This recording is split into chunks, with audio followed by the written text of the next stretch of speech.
So now let us look at the Unit 1 practice test together.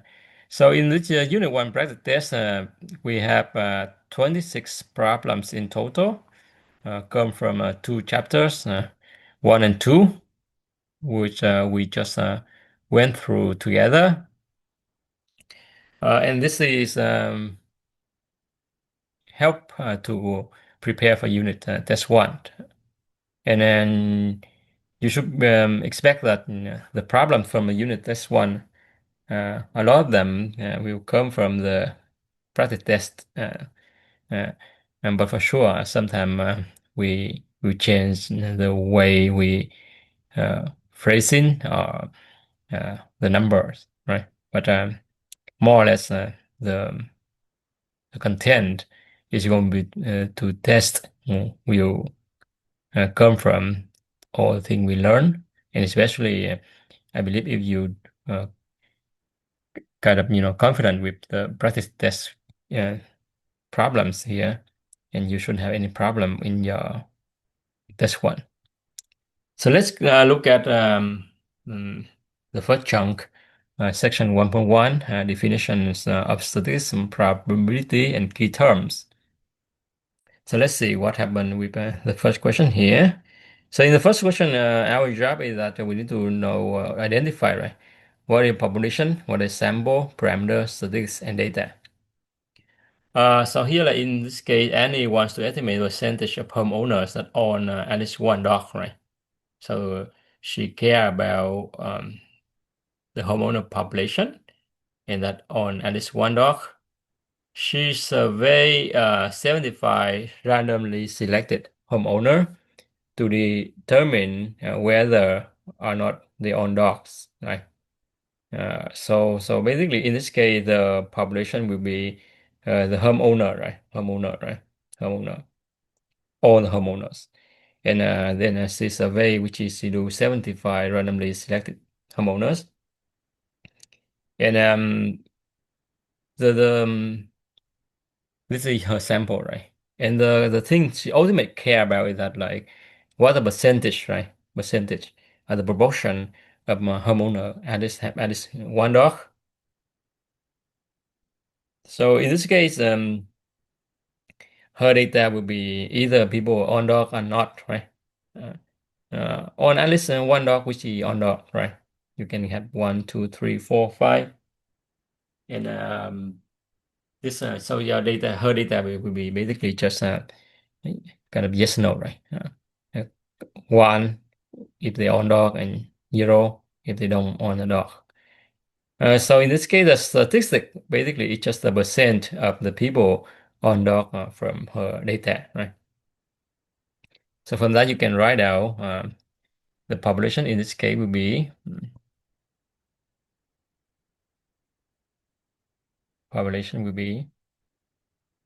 all homeowner, right? All homeowner. You can make the sample,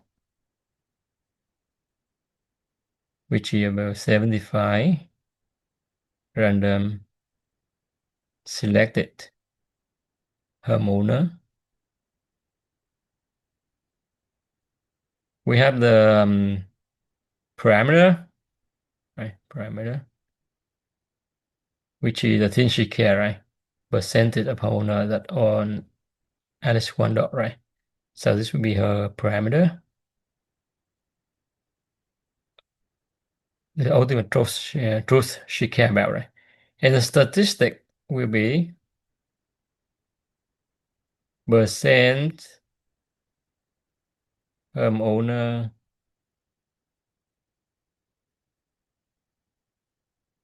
on at least one dog from her sample, right? Maybe hash dog, we can write to hash dogs in the sample.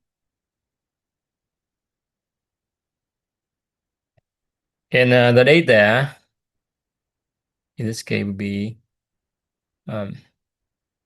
homeowner has dog or not.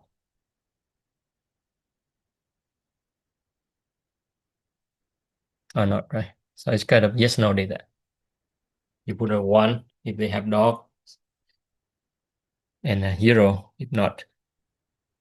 So here we also have a solution here. You can see, we can check. Right, so all homeowner, sample 75, yes or no here, parameter. So exactly just what show here, right? Thomas wants to estimate the mean height of student attending his college. He records the height of 25 randomly selected students attending the college. So let's think about it a little bit. What is the population? What is the parameter, sample, statistics, and data. So in this case, what we care about here is students, right, attending the college, right, Thomas College, right. So Thomas care about his college only. So basically, like just all students attending his college will be the population. Say Thomas College is UTC, and then basically just all UTC students, right? And he care about the parameter, which is the mean height, right? The mean height. So the mean height, which is the parameter. So this is a population here, right? And this is the parameter. So whatever comes from the population, right? The number he care about from the population, which is, in this case is the parameter, right? So in this case would be parameter. Mean height of students attending his college. And then he records the height of 25 randomly selected students attending the college. So in this case, this will be his sample, 25 randomly chosen students from his college. And from the sample, right, he can obtain the mean height of the sample. So basically what he need to do is that he need to measure the height, right, from 25 students, and then he do the average. He does the average. And then from that, he can get the statistic. So the statistic in this case will be the mean height of 25 selected students. Yeah. And the data will be the height, right? The height. So we can also check the solution here. All students this college, right? Parameter will be the mean height of the population. The sample, which is 25 selected student. And the statistics, I think here the mistake will be the mean height of sample. And the data will be height, right? So there are typo here. It should be statistics, not sample, right? Statistics will be mean height of the sample. Then let's see the third part of this question. Angela wants to estimate the mean number of siblings for each student in her school. Okay. So she want to know what is the mean number of siblings, right, for each student in her school. So each student, if they have siblings or not, right, and how many, right, and how many siblings they have, all students from her school. So here the population will be the student from Angela's school, okay? Student her school, which is the population, right? Population here. And the parameter, which is the thing she care about, is the mean number of siblings, right? Of students in her school. So say if she can get all the data, so for each student, she will track how many siblings the student have, right? And then she do the average for all students in her school. So this is the parameter, right? Mean number of siblings. So this is the thing she care about, like this whole chunk.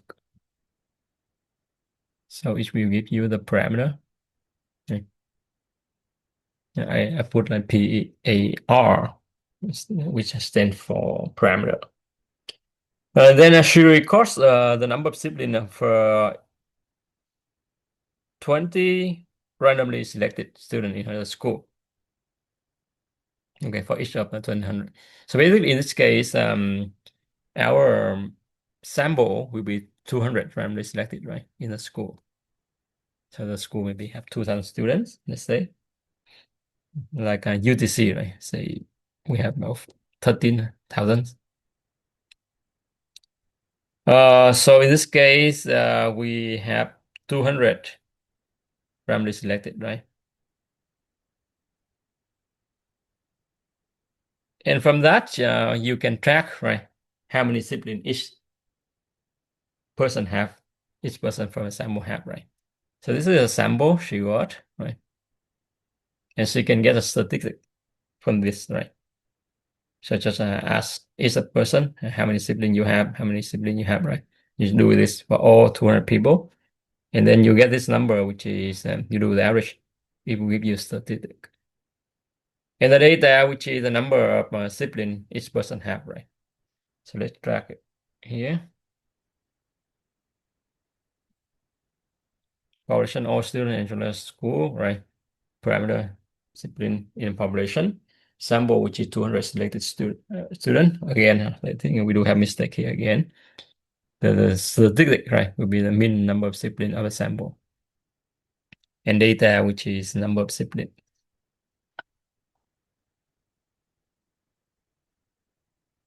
So let's move on to the second question.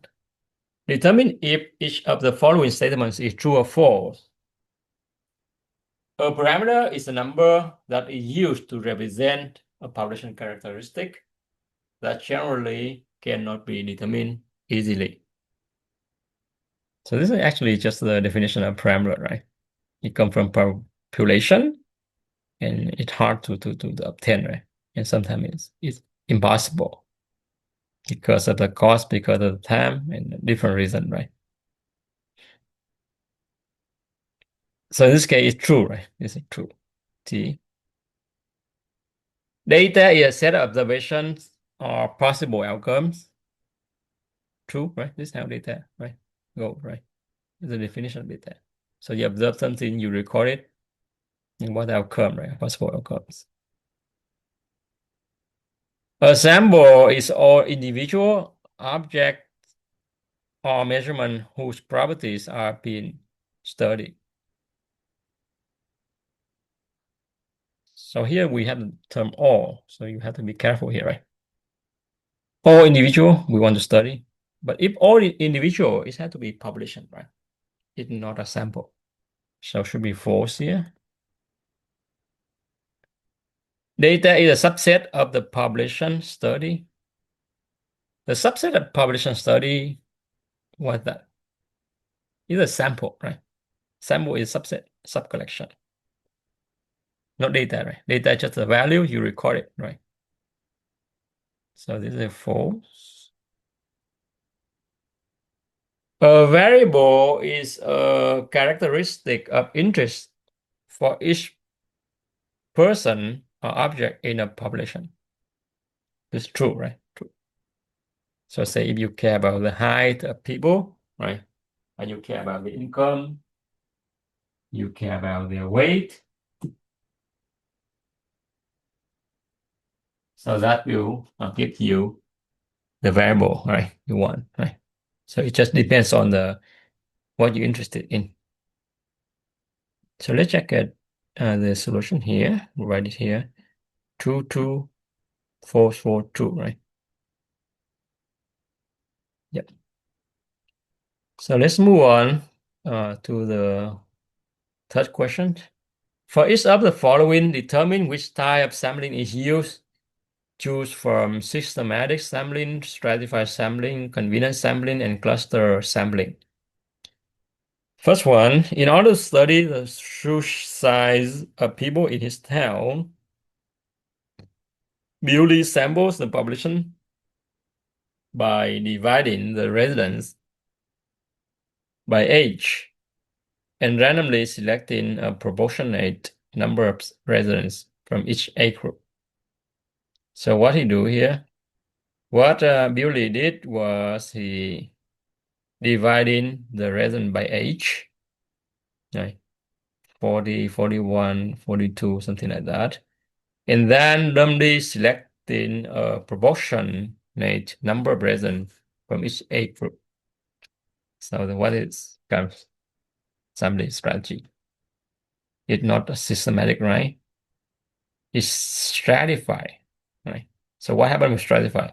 We divide the population in different groups, right? We call strata. And from each group, which is a stratum, we will randomly select some member from each group, right? So this is stratify. Stratify.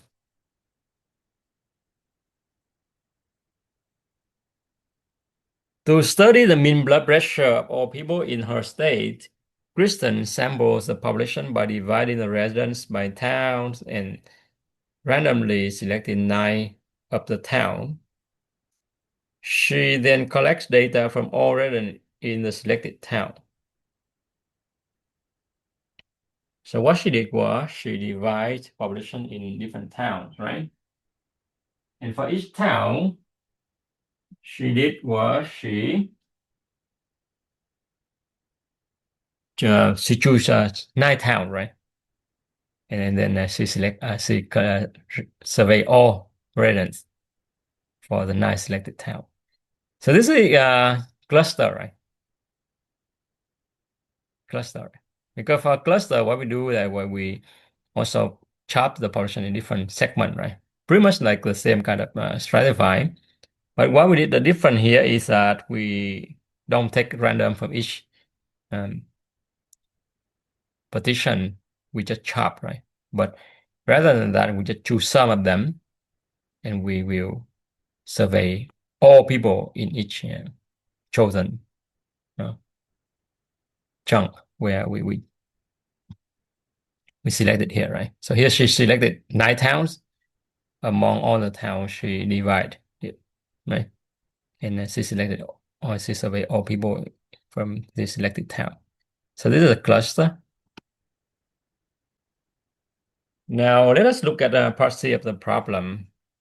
Ruby is studying the mean weight size of all students attending her college. She collects data from the 25 students in her statistics class. So here in this case, she wants to study for her college, right? The mean weight size. But what she does is that she just look at the data from her class. So this is just the type of convenience sampling, right? Convenience.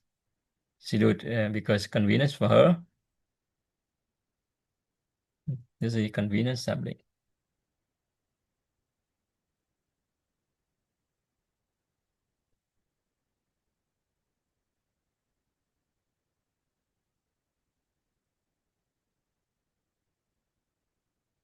Mhm.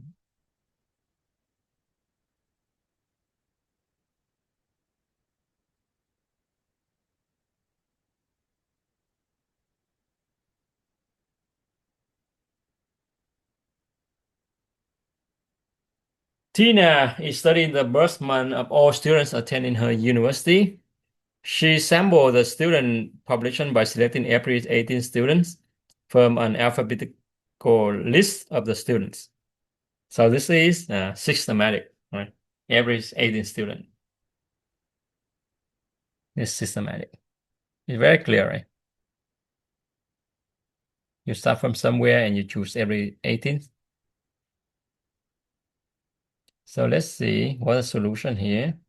Stratify, cluster, convenience, and systematic. Okay, that's good. So let us look at the fourth problem here.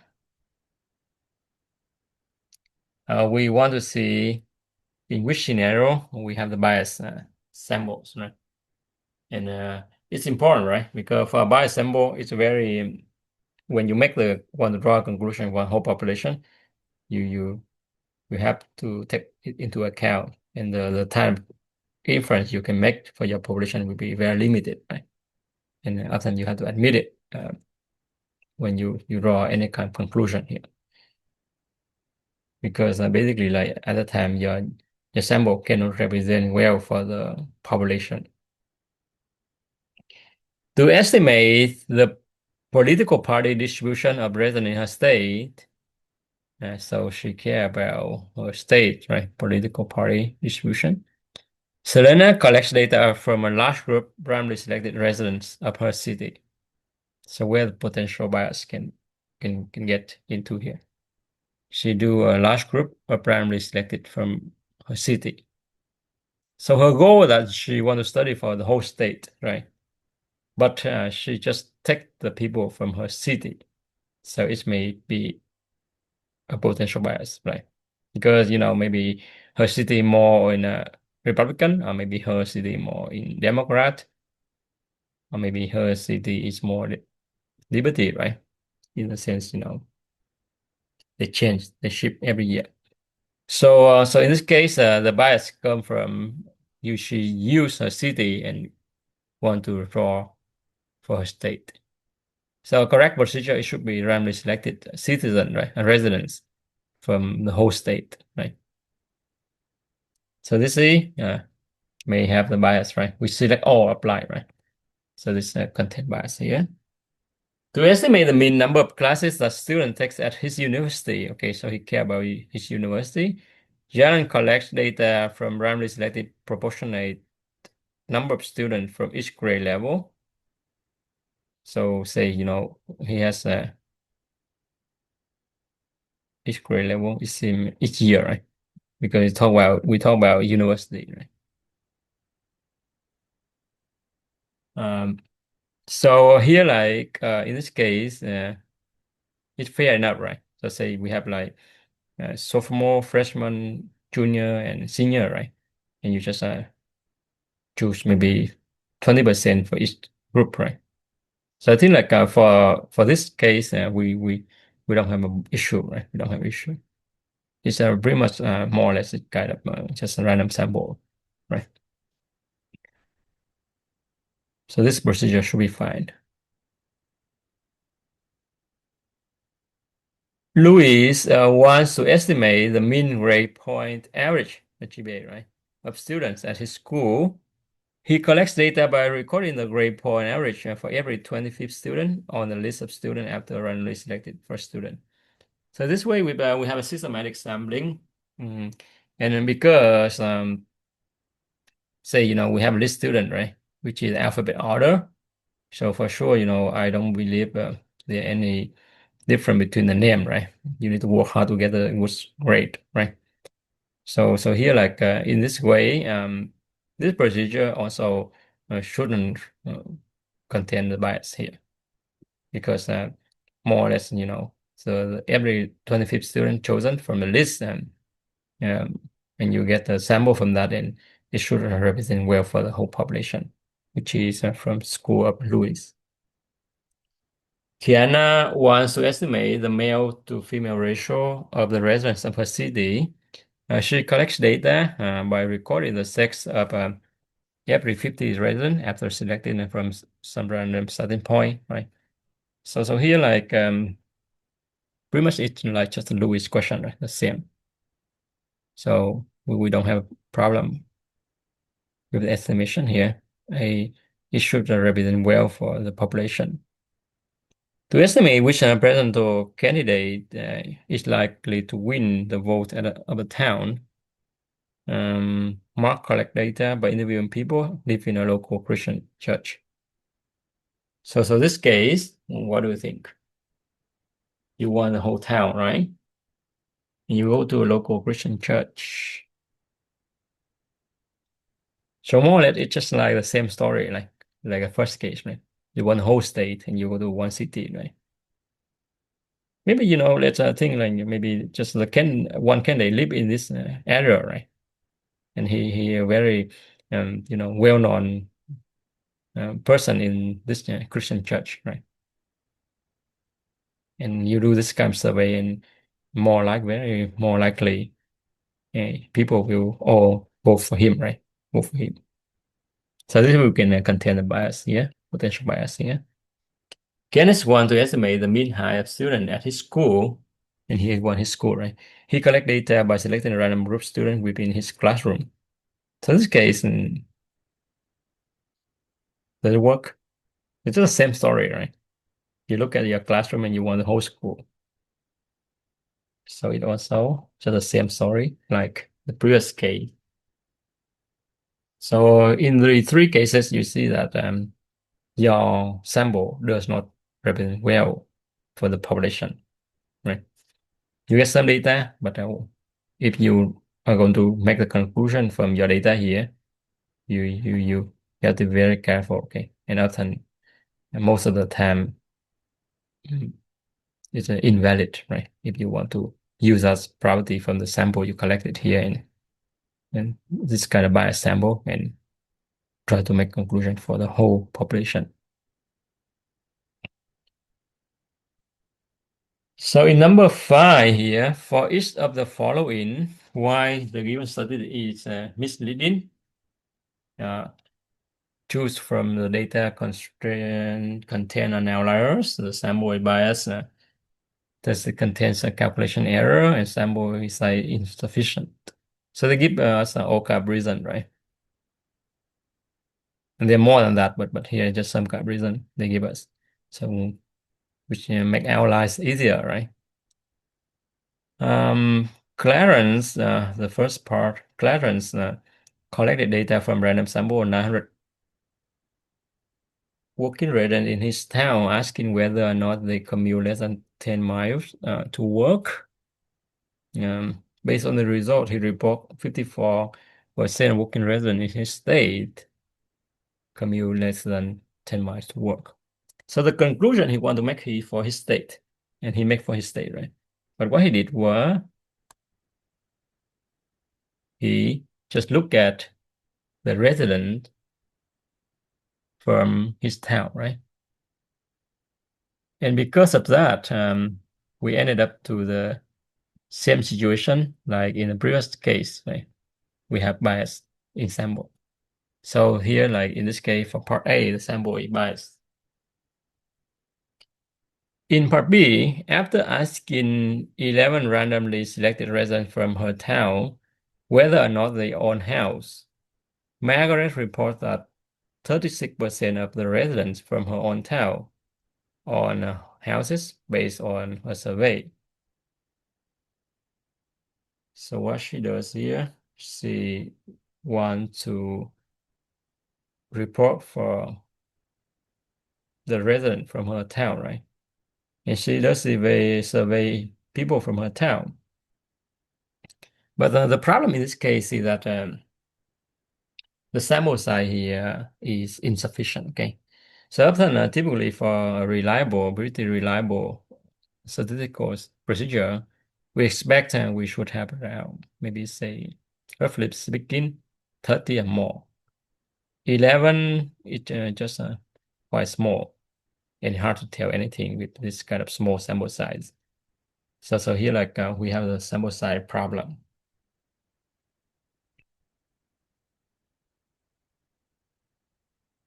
Then in part C here, so would be in this case, the sample size is insufficient.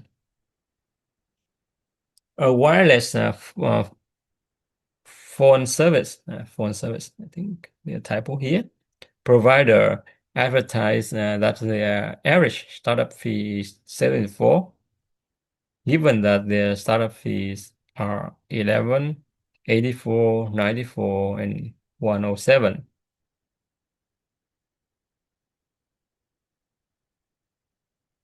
So you see that there's something weird here, right?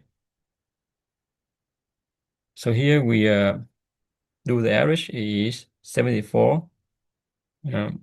By add up this number and divide by 4. So if you add up 11 plus 84 plus 94 plus 107, you divide by 4, we will get 74, right? 74. But we use the 4 number and calculate and give people the average fee is 74. What's made wrong here? So you can see that a strange thing here that we have a fee at 11, while other fees is quite high, right? So in this case, like the 11 is kind of an outlier here.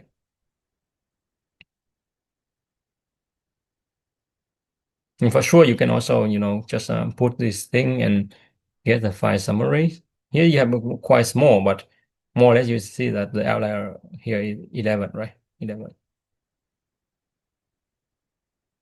And from that, when you calculate the average, you get problem. Right? You get problem, which is the mean. It does not represent well for the whole bulk of data, right? So let us look at the solution together. See what we have here. Yep, sample bias for the first case, sample size sufficient for the second case, and we have outlier, which is 11. Number 6, determine whether it's a following data qualitative, descriptive, quantitative, or continuous quantitative. So this is a data classification question. Angela is collecting data, the number of classes the student can take. So which is number of classes, which is 1, 2, 3, 4, 5, right? So this is the quantitative, and it is discrete because you cannot have a decimal, right? We don't have 5.1 classes, right?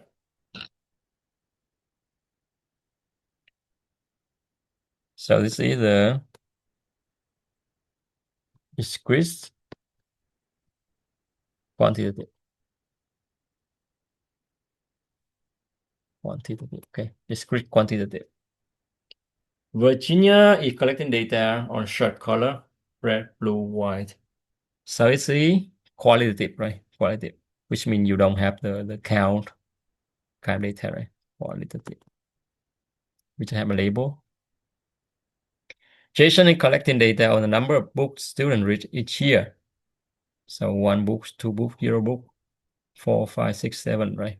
So this is again is discrete quantitative. Discrete quantitative, okay. Angelina is collecting data on commute distance. 1 mile, 2 miles, 2.1 miles. It work, right? 2.1 work. So which means it's the continuous quantitative, right? Represent number and you can have decimal. Ruth E collecting data on political party preference, Democrat, Republican, and Liberty, right? So in this case, you have label only, so which is qualitative, quality.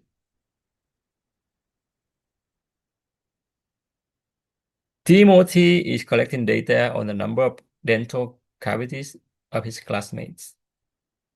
0, 1, 2, 3, 4, 5, right? So in this case, discrete quantitative.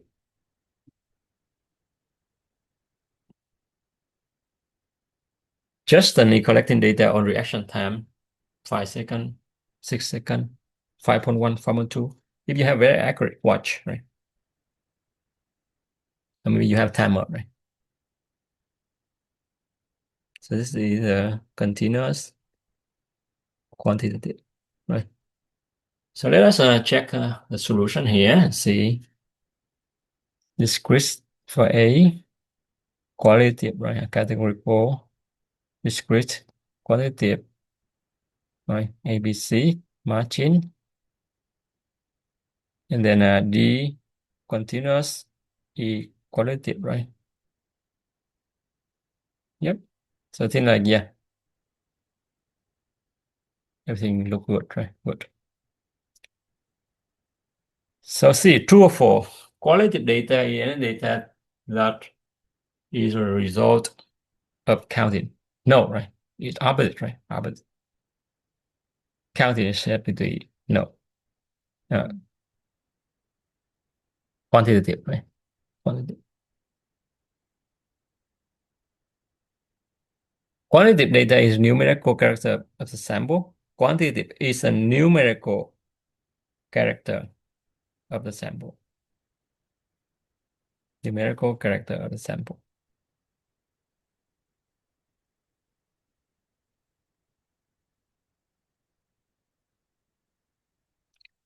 B, Quantitative is a numerical characteristic of a sample. Yeah, quantitative is numerical characteristic, right, of a sample. It seems true, right? It's true, right? It's true. It's a just numerical characteristic of a sample. When we talk about quantitative, we talk about numerical thing, right?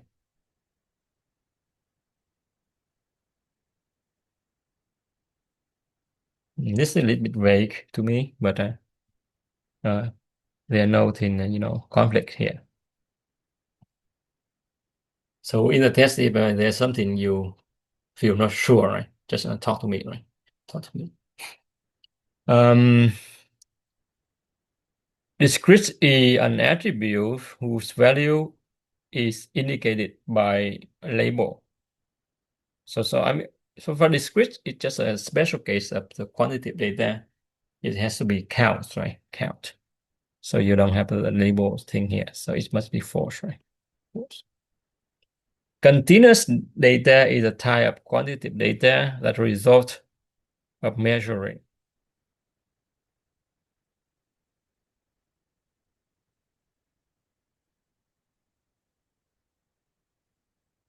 Measuring. So this also true, but I mean the definition of continuous it can be decimal, right? It can be not countable, right? Because discrete data also result of measuring, right? But is there nothing wrong here? I mean, I don't see a conflict here.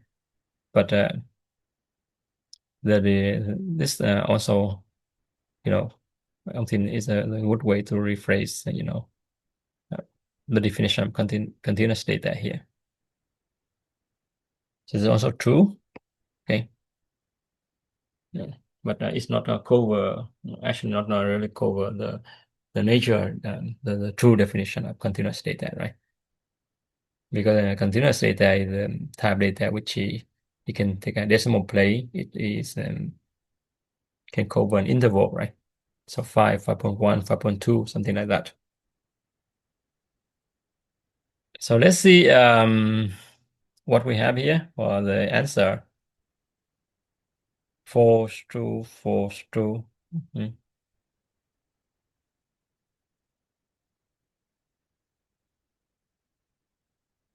So now let us look at number 8. For each of the following, determine the level of measurement. Choose from a nominal, ordinal, interval, or ratio. Part A. Climate scientists keep track of the daily temperature in F of a lake over the course of 6 weeks. So you see that temperature, we can name that, right? We can order that. We can take a difference. So the last thing we need to check is whether it has a true zero or not. So a zero temperature is can serve it's just a mark, right? A marker, right? It's used to mark. A zero F, it doesn't mean there's no temperature, right? So this is the interval data interval, right? Interval. A market researcher finds the price of several brands of fabric softener. So the price, which is we talk about money, right? Yeah, so it can be categorized. You can order the more the price, right? You can take a difference. And euro, that makes sense, right? Euro, which means it had no price, right? No money, right? It costs no money, right? So this case is a ratio data. At a comic convention, a researcher asked attendees about what the favorite comic book is. So favorite comic book. So just a name, right? What kind of favorite comic book? So in this case, it's just nominal. You cannot order that, right? If I give you two comic book name, you can not order that, right? Which one? For some people, this one better, the other one not like what they, but for some other people, they may go in another direction. But in any way, you can order that. So it has to be nominal. A political researcher asks people if they strongly agree, disagree, strongly disagree, agree, strongly agree with various policy decisions. So the choice here, the choices here will be either one of those, right? So you can see it had name. We can order that, right? We know, how people in favor or not in favor, right? Based on the choice they make, right? But for sure, you cannot take a difference, right? Disagree and agree. If you take different, it just doesn't give you anything, right? So we say it's not equal spacings. We cannot take a different, not meaningful. So this case is ordinal. It can be order.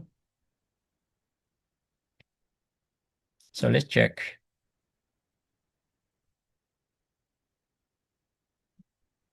Okay, that's good. Let's look at number 9. So number 9, we have a frequency table, kind of a modified version, because here you have a frequency, frequency and cumulative relative frequency. All of them merged together to make this table. So this table is the age of student in an art class at a community center. So our job is that we need to fill it in the missing value, right? So what do we do here? First, we need to fill, and then we can find out, right? So here, like the age, we have the age, which is 8, 10, 15, 18, 19, 20, 22, 22, 25, 42, 42, 49, 50, and 56. So this is the age, okay? So because we already have the classes here, right? 0 to 9, the first class, 10 to 19, 20 to 29, and so on, right? So now our job is that first we just tally to get the frequency value. So 0 to 9, you got 1, they gave you already. From 10 to 19, you have 1, 2, 3, 4, 5. Oh, it's also order, so the outline is much easier now. 1, 2, 3, 4, 5, right? For 29, you get 2, 4, 4, right? 20, 22, 22, 25. 30 to 39, you don't have anything, which is 0 here. 40, 49, you get 3, which is they calculated already. And 50, 59, which is you get 2, right? So it's always a good idea, right? If you have a messy data and you order it in ascending order or descending order, right? And often, the default we use ascending order. Number increasing, right? So with the frequency, you can also get the relative frequency, right? You can fill up the whole table. But before we do that, let's see what they ask us to do. How many students are in the art class, right? So what you need to do is just add up, right? 1 plus 5 plus 4 plus 0 plus 3 plus 2. So which is just the number of data points in this data as well. So you get 15, right? 15. Be careful, okay? Because if this step wrong, and often it will cause very bad consequence for other questions as well. What is the sum of relative frequencies? So for the relative frequencies, what we did was we need to divide each number, right? Each frequency number by the total. Okay. So you should know that the sum we always 1, right? Always 1. The relative frequency. Because you divide 1 by 15, and then 5 by 15, 4 by 15, 3 by 15, 2 by 15, and after you add them up, you get just 15 by 15, which is 1, right? So you don't need to do this calculation. It's just a property of the relative frequency. What percent of students younger than 30? So for younger than 30, which is 39 below, so you can see that we have 1, 5, and 4. So which we have like 10 by 15, right? But so you can get that, right? Do 10 and divide by 15. But another thing you can look at is that just you look at the table here, right? So you can see here we have a cumulative one. So cumulative tell you everything up to that point, right? So the cumulative here just it tell you everything up to 29. So it's also you can look at this number and you can also give this the answer. But I say, if you not sure about that, then just check everyone who less than 30, right? And here you have 1 plus 5 plus 4, right? You divide by a total here, 15 students. And you get the percent, which is 66.7 here.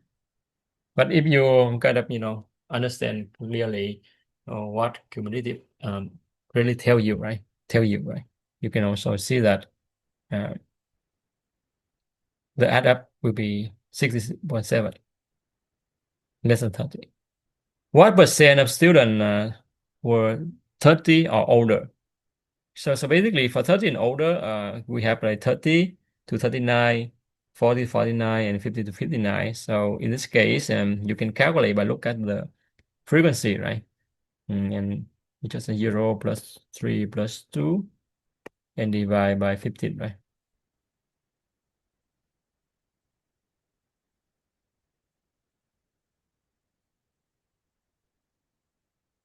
So which means in this case you have the 5 by 15, and which is 33.3%. But another way to look at it, basically it's just the opposite of what happened in C, right?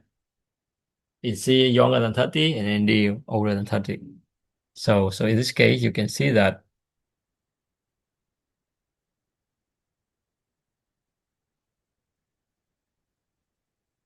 so in D, you can see that, just the opposite of C, right? C, right? Just 33.3%. Because the total will be 100%. So if you use 100, you take away 66.7, and you got 33.3 left.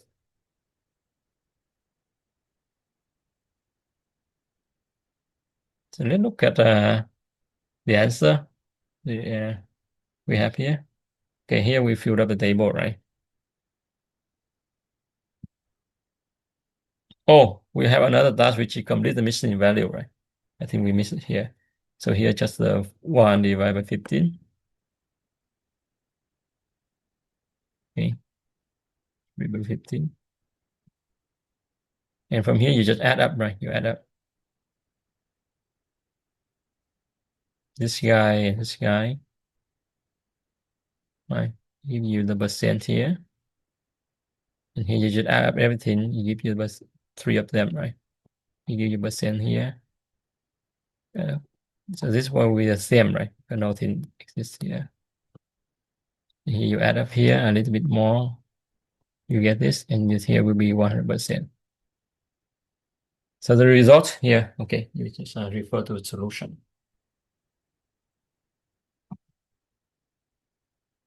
So now let's move on to section 1.4, design experiment.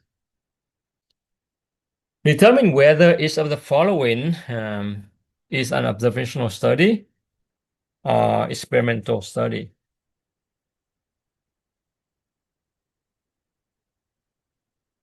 If experiment, what is the control factor? What is the control factor?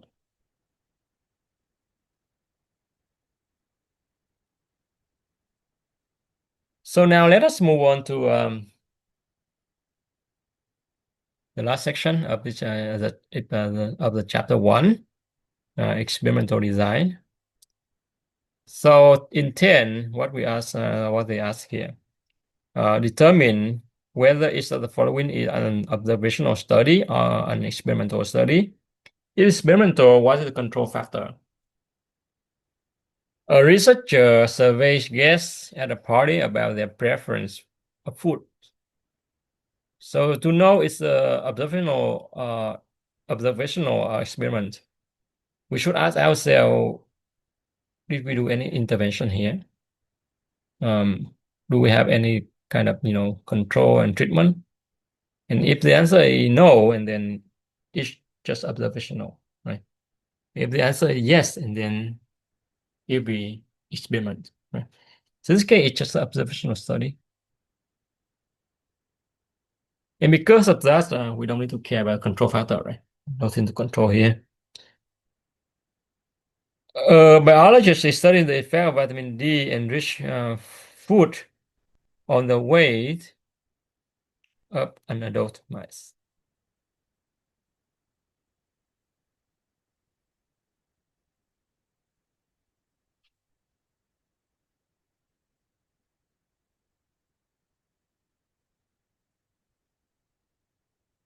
So think about that. Is that experimental or observational? So he wanted to look at the effect of vitamin D enriched food on the weight of an adult mice.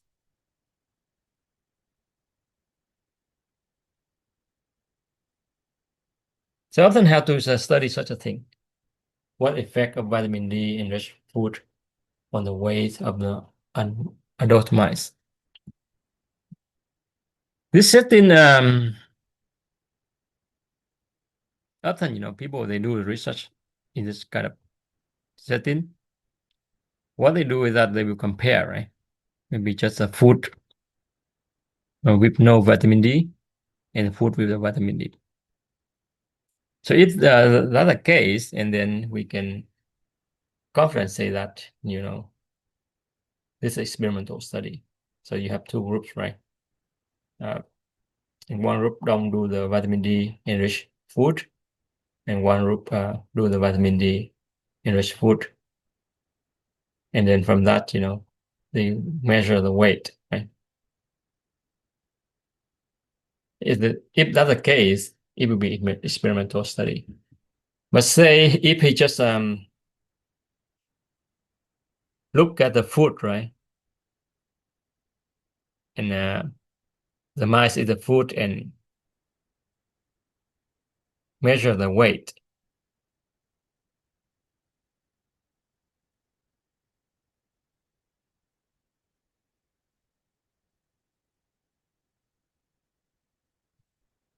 So the writing here is a bit unclear, but I think maybe the intention here is just want to set up is the experimental study.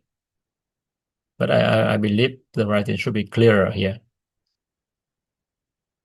So let's see what the solution tells us. The food eaten by the mice. Okay. So I think that the intention here is just writing the problems in terms of, we want to look at the effect of the vitamin D. But I mean, here we should make it a bit clearer, because writing in this way, it's hard to tell, right? You just look at the effect of vitamin D food, right? It's just the same like you look at, you ask people for their preference, right? Kind of thing. You don't do any intervention here. If you just look at it, and then it's more or less just observational study. But I mean, the intention of the question, I believe here, basically they want to see what the difference between vitamin D enriched food and just normal food, something like that. So to me, like this question a bit unclear here. So C, it's just the same at B, right?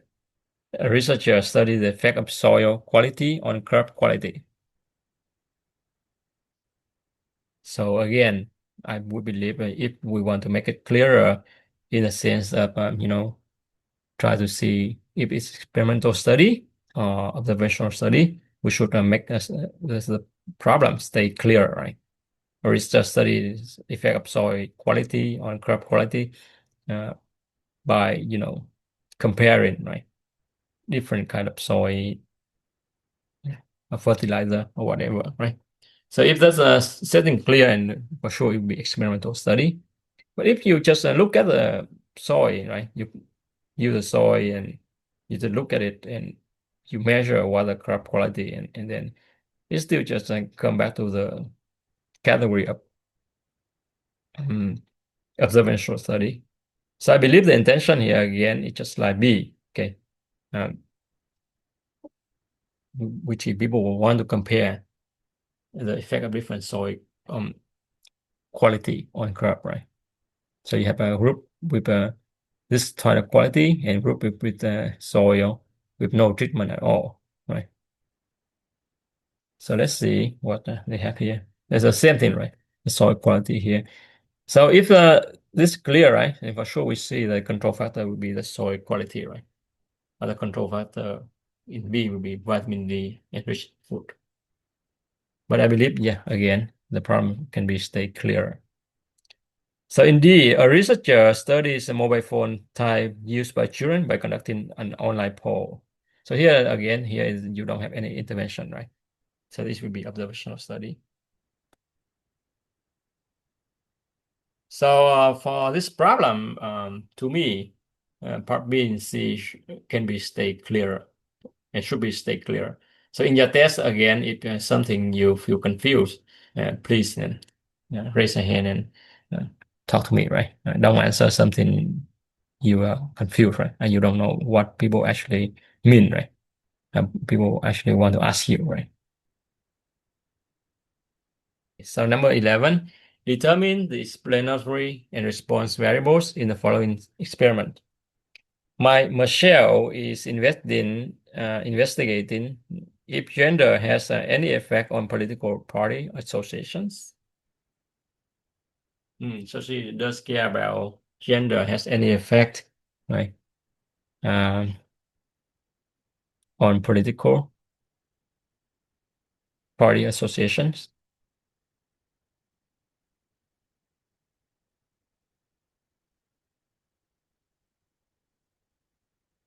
So in this case, she looked at gender, right? And the outcome, she want to see the political party, right? So if she are going to build a model, use gender to predict the response, which is a political party. So in this case, the explanatory will be gender, right? Male, female. And the response would be the party, right? Political party. Tina has created an experiment to test whether or not age had any effect of the number on the number of words on a list that can be remembered. So here the age to the number of words can remember, right? So in this case, the explanatory variable, which is the age, right? Age.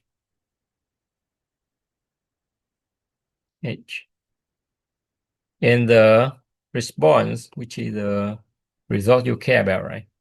The number of words, right? Can remember, right? From the list, right? Samuel had designed a survey to determine whether or not grade level influence time spent in study.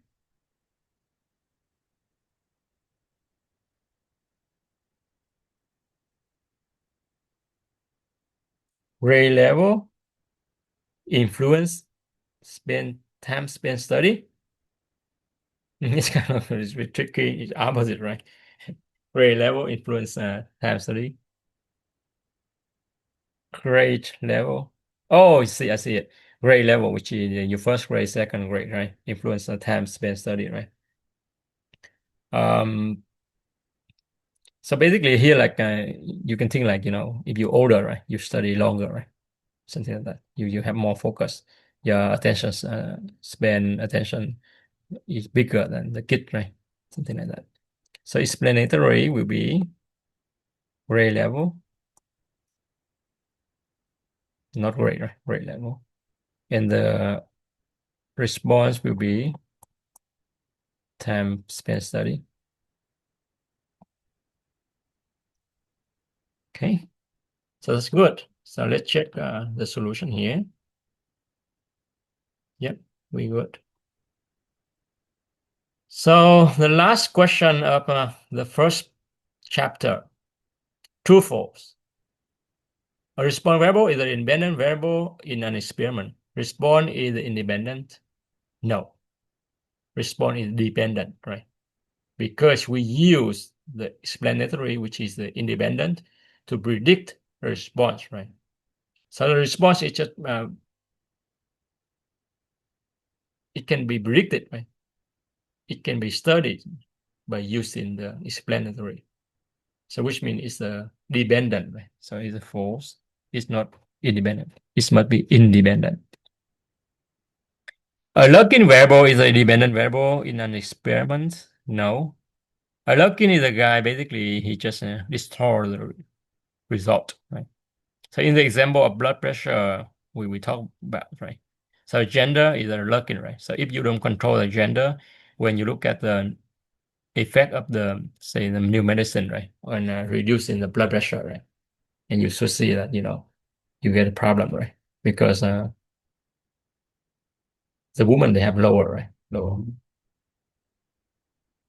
So lock-in is just make you, separate whether, the drug really effective, because, it's just a gender, say you design an experiment and in your study you have so many women, right? So which means like you can see that it's already low, right? Even you don't take the drug. So wrong here.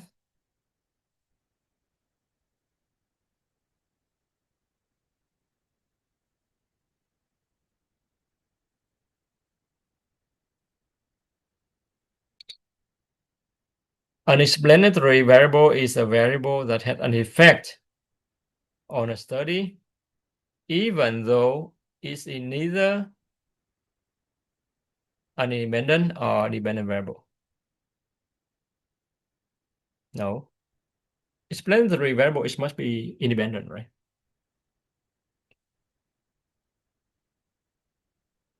So this is also false here.